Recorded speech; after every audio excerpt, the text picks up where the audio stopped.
36. Ucapan Nadia membuat Nathan diam. Wanita itu memeluk Nathan sembari menangis.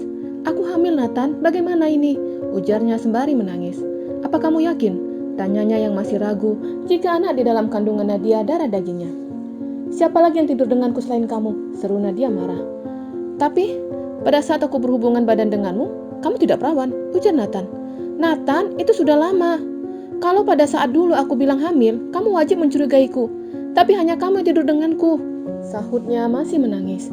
Nathan mengembuskan nafasnya secara kasar. Dia melepaskan pelukan Nadia dari tubuhnya. "Biarkan aku berpikir," ujarnya sembari memilih pergi ke balkon apartemen. Andre menghampiri Nadia dan meminta wanita itu untuk menunggu jawaban dari Nathan di kamar. "Anak itu harus digugurkan," ujar Nathan ke Andre.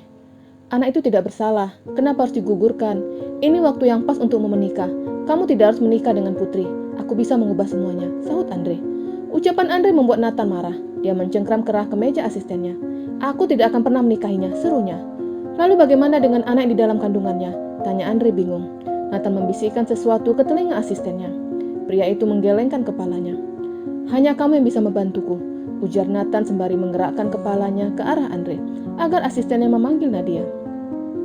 Wanita itu duduk di sofa dengan mata yang masih basah. Tangannya terlihat gemetar. Dia khawatir Nathan menyuruhnya menggugurkan kandungan itu. "Berapa bulan kamu telah datang bulan?" tanya Nathan yang masih dalam keadaan berdiri. Begitupun Andre ikut berdiri di samping bosnya. "Aku sudah telat 4 bulan, sahutnya. Nathan menghela nafasnya cukup panjang, sembari mondar-mandir di depan wanita itu. "Aku akan membiayai semua kebutuhanmu sampai anak itu lahir," ujar Nathan sembari menunjuk ke arah perut Nadia. "Apa maksudmu sampai anak ini lahir?" seru Nadia sembari memegang perutnya. "Aku tidak akan menikahimu, karena aku sudah punya calon istri," sahut Nathan jujur. "Apa?" teriak Nadia marah. Wanita itu berdiri dan mendekati Nathan. Dia memukul dada pria itu dengan kepalan tangannya. "Gampang banget kamu mengatakan itu. Aku harus menanggung aib ini seorang diri, sedangkan kamu akan bersenang-senang dengan wanita itu," serunya marah. "Kita melakukan bukan karena cinta, dan kamu tahu itu. Aku hanya melampiaskan hasratku kepadamu," jelas Nathan sembari memegang pergelangan tangan Nadia agar wanita itu berhenti memukulnya. "Tidak!" teriak Nadia marah. "Aku akan memberikan segalanya untukmu, tapi tidak untuk menikah denganku," ujarnya sembari melirik ke arah Andre. "Apa maksudmu?" Nadia bingung dengan ucapan pria di depannya. "Kamu akan menikah dengan Andre." "Apa?" Nadia teriak histeris. "Ini anakmu, tapi dia yang harus menanggung semuanya," serunya sembari melepaskan tangannya dari genggaman Nathan. Nadia mendekati Andre. "Kenapa kamu begitu bodoh?" teriaknya.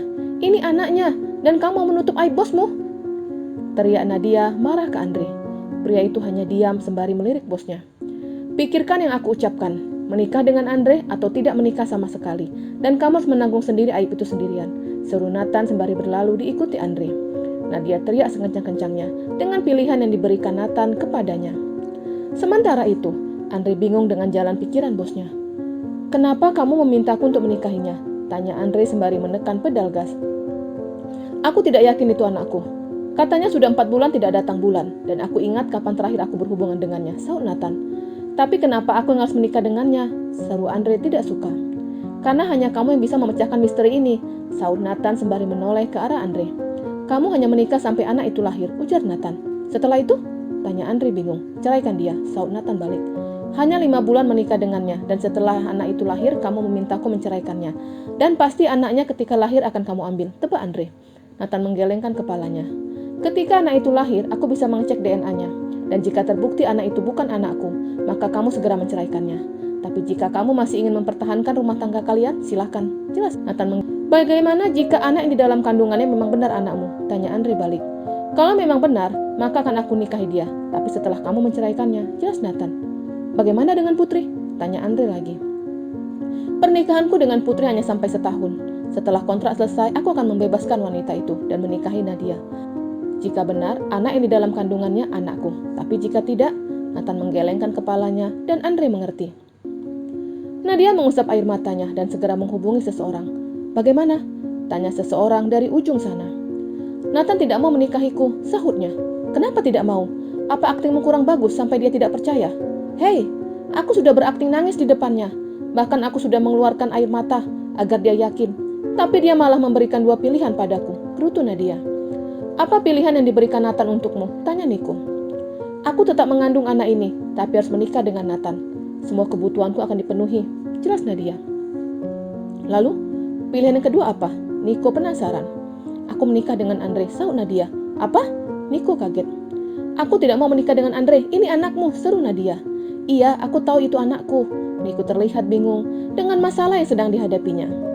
Dia telah meniduri wanita yang ditiduri kakaknya, bahkan lebih sering dibandingkan Nathan. Dia sengaja meminta Nadia untuk menuntut tanggung jawab kepada Nathan, agar kekasihnya itu menikah dengan kakaknya. Jika menikah dengan Nadia, maka pelan-pelan Niko dapat mengambil semua kekayaan almarhum Opa Alex dan almarhum papinya. Ayo pikirkan, Nathan akan bertanya kepadaku, ujar Nadia. Niko terlihat bingung. Dia tidak menyangka jika kakaknya akan memberikan pilihan kepada Nadia. Bagaimana kalau kamu ikuti kemauan Nathan? Ujar Niko. Apa? Aku menikah dengan Andre? Seru Nadia tidak terima. Lebih baik aku tidak menikah daripada harus menjadi istri Andre, sahutnya tidak suka. Tapi dengan menikah dengan Andre, kamu bisa mengorek informasi tentang bisnis papiku, ujarnya lagi. Kenapa bukan kamu saja menikah denganku?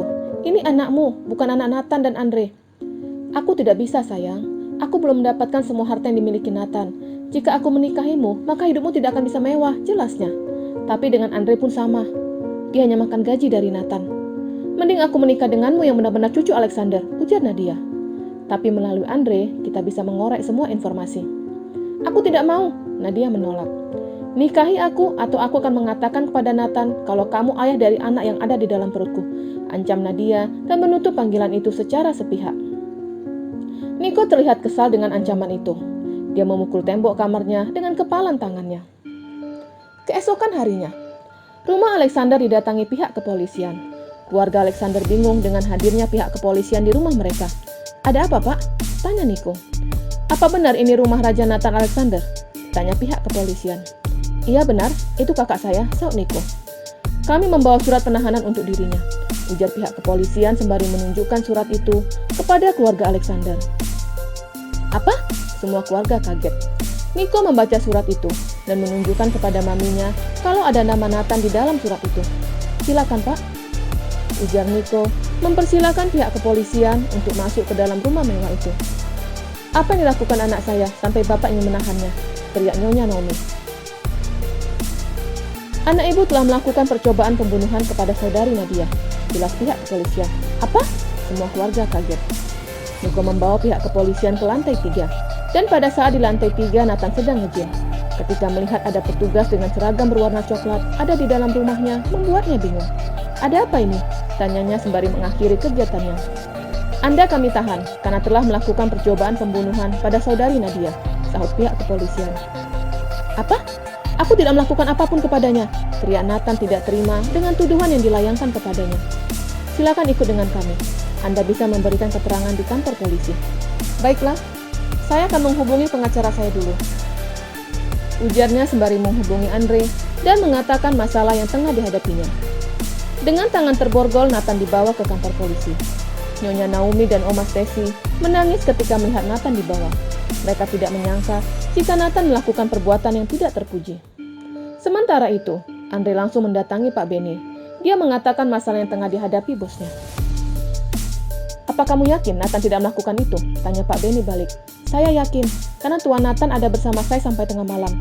Setelah tengah malam, saya mengantarkannya ke rumahnya, jelas Andre. Baiklah, kita ke sana sekarang, ujar Pak Benny. Mereka pergi ke kantor polisi. Di sana Pak Benny mulai mengajukan pertanyaan kepada Nathan. Katakan dengan jujur apa sebenarnya yang terjadi, ujar Pak Benny. Hanya dengan kejujuran saya bisa membantu membebaskan kamu, ujar Pak Benny lagi. Nathan menceritakan masalah yang dihadapinya, tentang Nadia meminta pertanggungjawaban padanya, serta syarat yang diberikannya kepada wanita itu. Semua diceritakannya, tapi tidak dengan rencana menikahkan Andre dengan Nadia. Aku tidak membunuhnya, ujar Nathan. Tapi ada bukti rekaman CCTV yang menunjukkan kalau kamu dan Andre ada di sana kemarin, sahut Pak Benny. Iya memang, aku dan Andre ke sana. Dia mengirimkan pesan kepadaku tentang kehamilannya. Makanya aku dan Andre ke sana, jelas Nathan. Kenapa kamu tidak menikahi wanita itu, tapi malah memberikan pilihan untuknya? Selidik Pak Benny. Aku tidak yakin anak yang ada di kandungannya anakku. Dan aku akan menikah dengan wanita yang aku cintai. Pak Benny melirik ke arah Andre, dan pria itu menganggukkan kepalanya. 4 hari lagi mereka akan menikah di villa. ujar Andre sembari menunjukkan dokumen penting untuk hari bahagia itu. Baiklah, jika alibi kamu benar, maka saya akan membantu kamu keluar dari sini, ujar Pak Benny. Bagaimana dengan Nadia? Apa dia masih hidup? Tanya Nathan. Dia sedang kritis, kita hanya butuh pengakuan darinya. Dan itu akan membebaskanmu dengan segera, ujar Pak Benny. Bagaimana kalau dia tidak bisa memberikan kesaksian? Tanya Andre. Apa aku tidak bisa bebas? Timpal Nathan. Saya akan melakukan yang terbaik untuk membebaskan kamu, ujar Pak Benny dan meminta alamat calon istri Nathan. Dia ingin meminta kesaksian dari wanita itu juga. Bersambung.